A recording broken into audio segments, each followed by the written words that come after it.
औज़ुबिल्लाहिमिनश्शैतानिर्रजीम बिस्मिल्लाहिर्रहमानिर्रहीम रब्बि ज़िदनी इल्मा। आज बेटा हमारा टॉपिक जो है वो जनरल नॉलेज के रिलेटेड है। पंजाब की मजमूई इज़ला और तहसीलों की तफसील। हम कौन से सूबा में रहते हैं?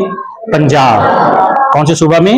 तो पंजाब के हमें इज़ला का भी मालूम होना चाहिए, पंजाब की कितनी तहसीलें हैं ये भी हमारे इल्म में होना चाहिए, और पंजाब की कुल कितनी डिवीजन्स हैं ये भी हमें मालूम होना चाहिए। तो चलें देखते हैं कि हमारा जो सूबा पंजाब है उसमें कुल कितनी डिवीजन्स हैं, कुल कितने इज़ला हैं और कुल कितनी तहसीलें हैं। सबसे पहले हमने क्या किया है, सूबा पंजाब को दो हिस्सों में तकसीम किया है।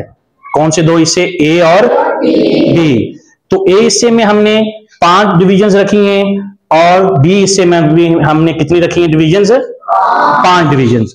तो ए और बी दोनों में कितनी कितनी डिवीजन्स हैं? 5-5। तो हमारे पास डिवीजन कितनी हो गई? 10। तो ये याद रखना है कि हमारा जो सूबा पंजाब है उसमें कुल कितनी डिवीजन्स हैं? 10 है।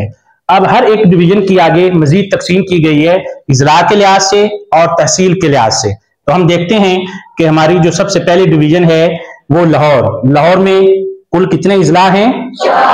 4। और तहसीलें कितनी हैं? 22। तो पता चल गया कि लाहौर में 4 इज़ला और तहसीलें 22 हैं। उसके बाद गुजरात। गुजरात भी हमारी डिवीजन है, उसमें 4 इज़ला हैं और तहसीलें 12 हैं। उसके बाद हमारे पास रावलपिंडी डिवीजन जो है इसमें 6 इज़ला हैं और तहसीलें कितनी हैं? 24। उसके बाद हमारे पास मुल्तान डिवीजन जो है उसमें टोटल 4 इज़ला हैं और 14 तहसीलें हैं। उसके बाद गुजरांवाला जो डिवीजन है उसमें 3 इज़ला आते हैं और तहसीलें कितनी आती हैं? 11। तो हमारा ये जो ए हिस्सा है सूबा पंजाब का उसमें कुल कितने इज़ला हो गए? 21 और तहसीलें कितनी हो गई? 83। ठीक है। और डिवीजन कितनी है? 5। अब हम चलते हैं इसके हिस्सा बी की तरफ कि सूबा पंजाब का जो हमारा हिस्सा बी है उसमें भी डिवीजन जो है वो कितनी है? 5। कौन कौन सी हैं? साहिवाल, बहावलपुर, डेरा गाजी खान, फैसलाबाद और सरगोदा। ये 5 डिवीजन्स हैं।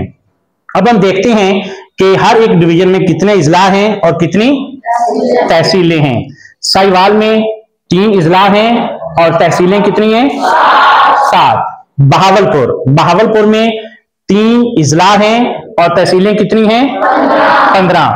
उसके बाद डेरा गाजी खान, ये भी हमारी डिवीजन है और इसमें इज़ला कितने आते हैं? 6 और तहसीलें कितनी हैं? 16।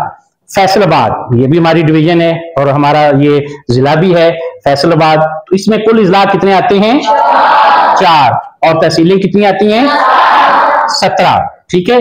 सरगोदा हमारी डिवीजन है और इसमें इज़ला कितने हैं? 4 और तहसीलें कितनी हैं? 18। तो बी वाला हमारा जो हिस्सा है सूबा पंजाब का उसमें भी डिवीजन कितनी आती हैं? 5 और इज़ला कितने आते हैं? 20 और तहसीलें कितनी हैं? 73। अब आप ए और बी दोनों को इकट्ठा करें, यानी कि सूबा पंजाब में देखें कि कुल कितने इज़ला हैं, कुल कितनी तहसीलें हैं और कुल कितनी डिवीजन्स हैं। तो हमें पता चल जाता है कि डिवीजन टोटल हैं 10, इज़ला कितने हैं? 41। ठीक है। और तहसीलें कितनी हैं? 156। तो ये बेटा वो मालूमात हैं जो हमें एक पंजाबी होने की हैसियत से, एक पाकिस्तानी होने की हैसियत से और एक स्टूडेंट होने की हैसियत से ये बातें हमारे इल्म में जरूर होनी चाहिए। तो ये आपने जो बातें हैं ये याद रखनी है। ठीक है।